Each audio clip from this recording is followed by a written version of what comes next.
सारी खुशबू सां थिया मजलिस में आहिनि हुबकार। शादी मुबारक जे मौके ते पाण में पंहिंजा वंडनि था प्यार। शादी मुबारक जे मौके ते पाण में पंहिंजा वंडनि था प्यार।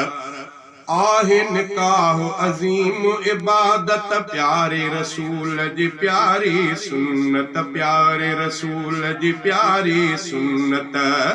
सुहिणी सुहिणी सुन्नत जा अॼु अमली थिया आहिनि इज़हार। शादी मुबारक जे मौके ते पाण में पंहिंजा वंडनि था प्यार। शादी मुबारक जे मौके ते पाण में पंहिंजा वंडनि था प्यार।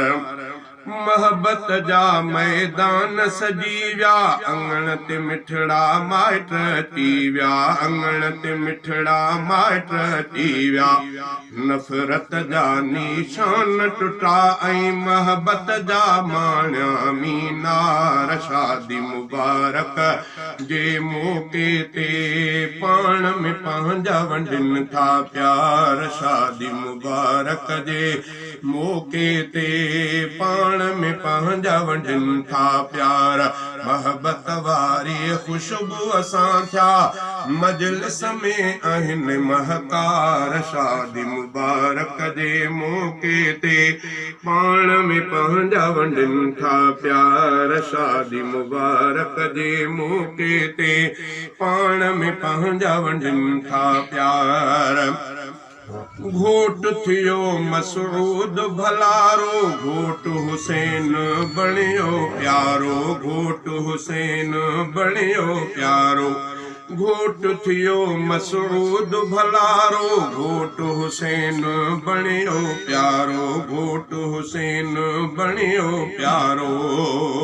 नेक घराणे जा ॿई फर्ज़ंद नेक घराणे जा ॿई फर्ज़ंद ख़ुशियुनि जा था लहनि खीकार। शादी मुबारक जे मौके ते पाण में पंहिंजा वंडनि था प्यार। शादी मुबारक जे मौके ते पाण में पंहिंजा वंडनि था प्यार।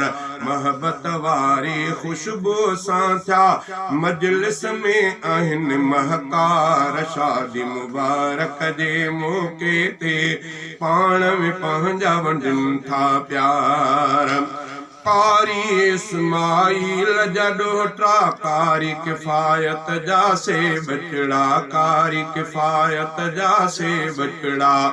कारी इस्माइल जा ॾोहिटा कारी किफ़ायत जा से बचड़ा। कारी किफ़ायत जा से बचड़ा।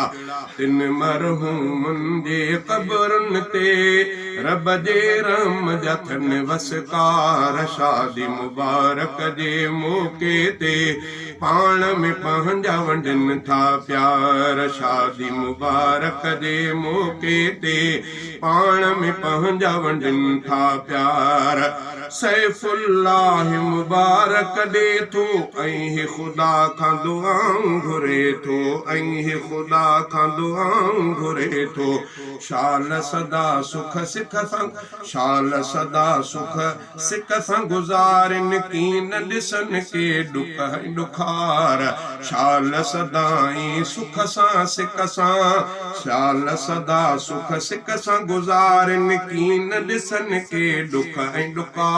शादी मुबारक जे मौके ते पाण में पंहिंजा वंडनि था प्यार। मोहब्बत वारी खुशबू सां थिया मजलिस में आहिनि महकार। शादी मुबारक जे मौके ते पाण में पंहिंजा वंडनि था प्यार।